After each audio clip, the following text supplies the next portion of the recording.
On est les Guillaume, donc Guillaume Campion et Guillaume Côté. Donc on vient vous présenter un projet qu'on a fait suite à nos études. On va vous présenter un peu. On est vraiment un chemin vraiment parallèle. Donc études de bac, études de maîtrise ensemble. Puis au-delà d'une amitié pour d'autres sujets, d'autres intérêts, notre esthétique était tout de même similaire tout le long de nos études. Notamment une notion de territoire, une notion de documentaire, une notion aussi d'utilisation de la voix.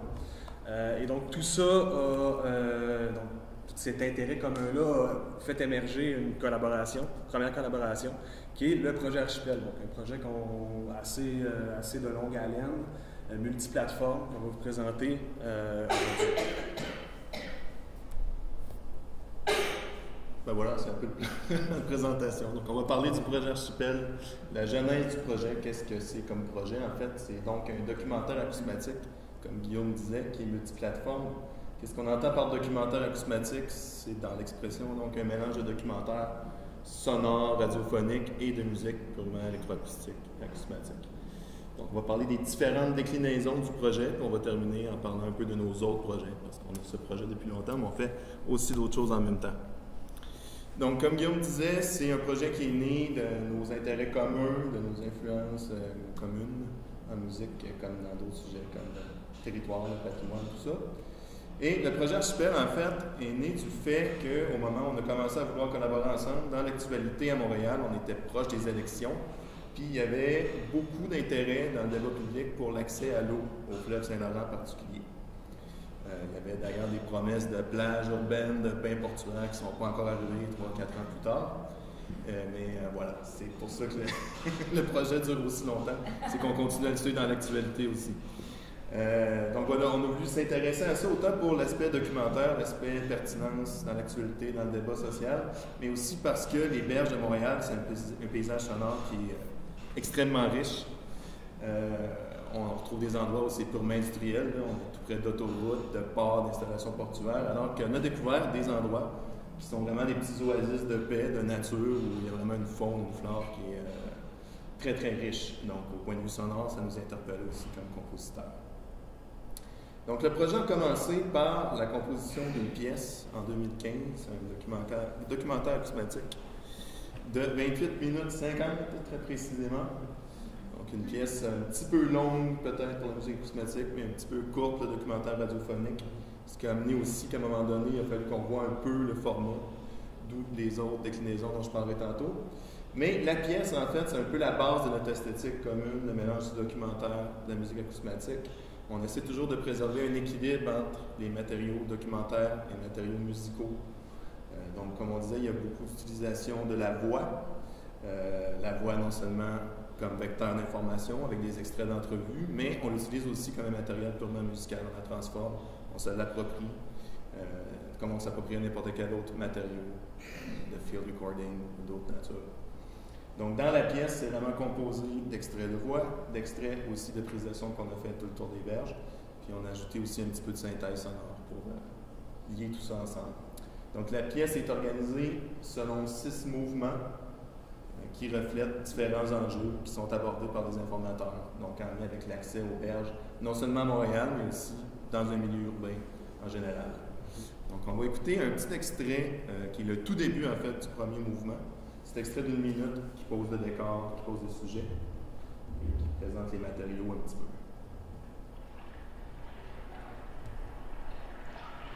Montréal aujourd'hui, la région montréalaise est un archipel et on n'a à peu près aucun moyen de traverser.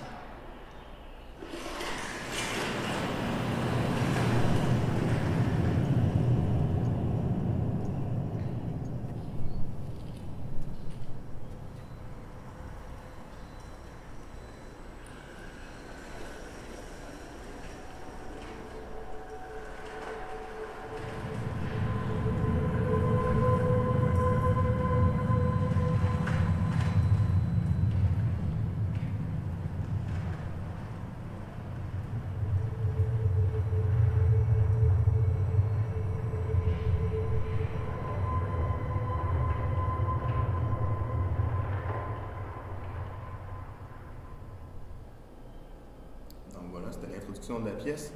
Pour l'anecdote, tout le matériau tonique, harmonique qu'on entend, c'est issu des écluses du canal de la Chine, en fait, qui émettent cette fréquence-là.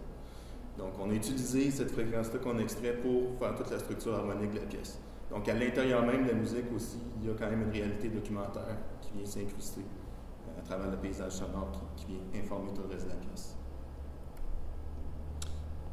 Et donc, on parle d'interart depuis hier, et donc, la pièce de concert présentait une forme d'interart par l'utilisation d'un documentaire avec la musique, mais donc la plateforme de web documentaire, c'est une autre forme d'interart. Donc, on a utilisé le web, le format, le contenant web documentaire pour créer de l'interart. Puis c'est venu d'une nécessité, dans le fond, la nécessité de trouver un moyen alternatif de diffusion. Donc, on avait beaucoup de contenu des sets informateurs originaux de la pièce qu'on n'avait pas utilisé. On avait énormément de matière sonore aussi. Puis, dans l'actualité, ça bouillonnait encore. Donc là, on s'est dit, est-ce qu'on fait un autre 30 minutes comme une partie 2 de Archipel en format un peu concert? On s'est dit, ben non, on va explorer. Donc, on va mélanger une autre forme d'art qui est la forme web documentaire.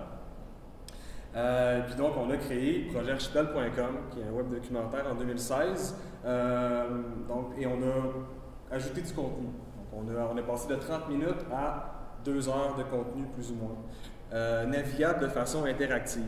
Donc, on ne va pas le naviguer là, mais on va vous montrer une des portions du site web, qui est la portion principale.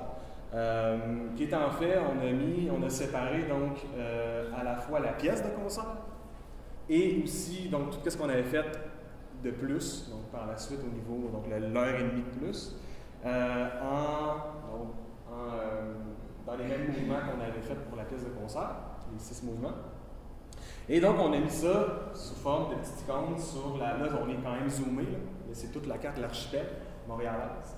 Il y a une trentaine de capsules. Donc, on peut naviguer. Fait que quand on clique sur la capsule, c'est ajouté dans un lecteur. On peut se créer une liste de lecture. Et on peut aussi accéder à des informations. Si on clique sur le titre, on accède à des informations textuelles qui sont là. Donc là, on vient un peu d'éclater le format traditionnel de la musique acousmatique en adoptant le format web. Puis aussi, une autre chose qui est très intéressante, vu que c'est plus un concert, on a pu se permettre d'être un peu plus documentaire dans notre approche, donc pas nécessairement d'être super tout le temps musical ou d'avoir cette confrontation-là. Donc l'extrait qu'on va vous faire jouer, c'est Jean-Pierre Fournel, qui est un des derniers confectionneurs de bateaux de bois traditionnels. On trouve des petits chaloupes ou des gros bateaux, c'est super intéressant. Son atelier est à Varennes et on est allé le rencontrer. On a fait un petit peu une symphonie d'outils avec ses, comme il aime ça l'appeler, avec ces choses. Donc ça clash un peu avec l'esthétique, peut-être de la pièce de concert, c'est plus documentaire. Ça finit 69-70. Après ça, fait de l'avant. Les derniers bateaux de bois ils ont été construits vraiment en production. C'était des années. Ça finit 69-70. Après ça, le fil de verre, l'avènement du fil de verre est arrivé, puis le monde, là, c'était le bateau à avoir. Le bateau, il est construit avec des planches. Puis, du malou, les planches, des fois, ça ne touche pas. Fait que pour le rendre étanche, on rajoute du coton. Puis, on fait vite. Fait qu'il réagit tout de suite en une demi-heure. Le bateau va commencer à être étanche.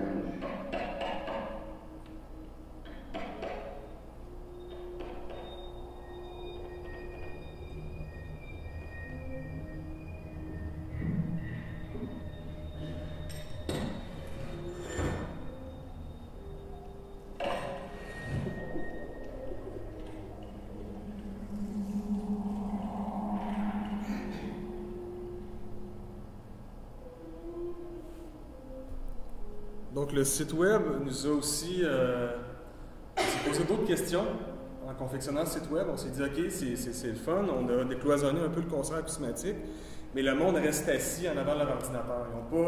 Nous, on a tellement trouvé ça beau de par le son, explorer les berges montréalaises. Donc, avec le micro, c'était facile, c'était dans notre esthétique, dans notre façon de faire, de concevoir la musique. Donc, il fallait se déplacer sur les berges, prendre les prises de son.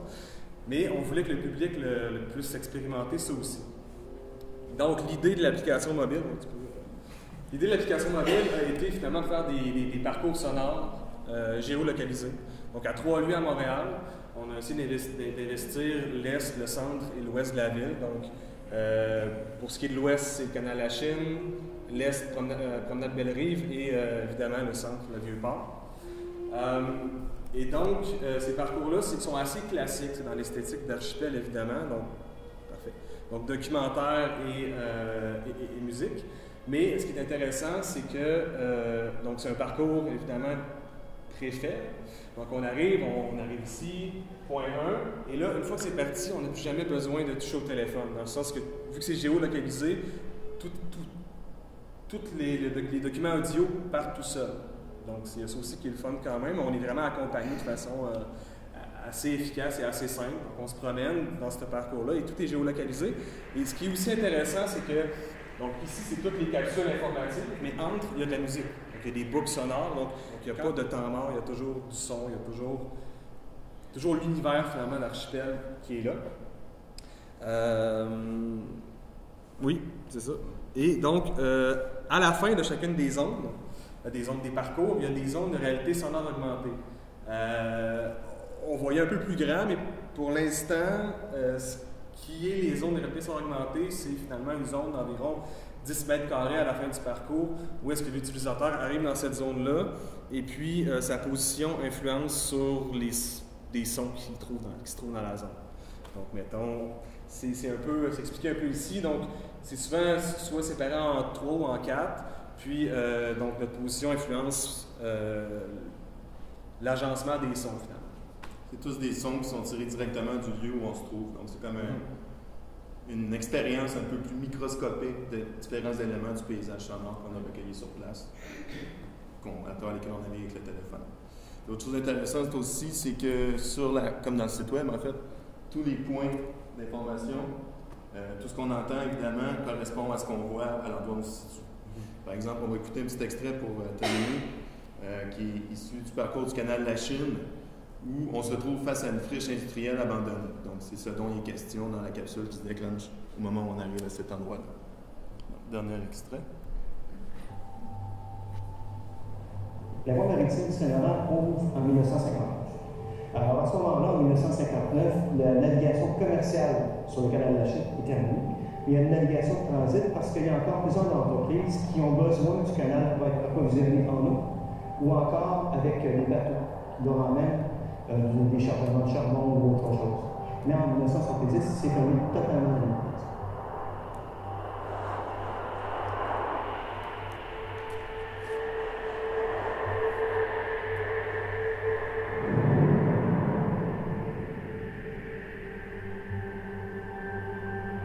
Il y a des actions citoyennes qui ont fait en sorte que ça a contribué à la création de la Société du Vieux-Port de Montréal, mais il y a aussi une volonté du fédéral de contribuer à tout ça. Il y a une notion d'accès aux fleuves qui sont en lien. La revitalisation des fonds maritimes, c'est quand même quelque chose de majeur qui existe depuis un certain nombre d'années. Les gens des années 60, ça existe.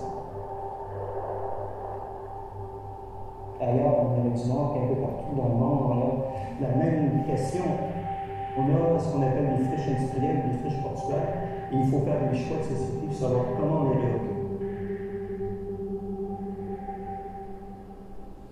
Peut-être juste pour finir, pour parler de l'application. Donc, l'application n'est pas sortie, le site web date de 2016. L'application sort le 17 juin au village au pied du courant. On fait un lancement concert. Là, vous êtes tous invités, c'est à 20h.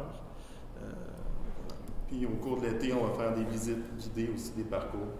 Les dates ne sont pas encore fixées, mais ils vont être annoncées sur la page Facebook du projet, et sur notre site web dont je vais parler, puis le site web du projet Archipel aussi. Mais en conclusion, on va vous parler un petit peu très rapidement de nos autres projets.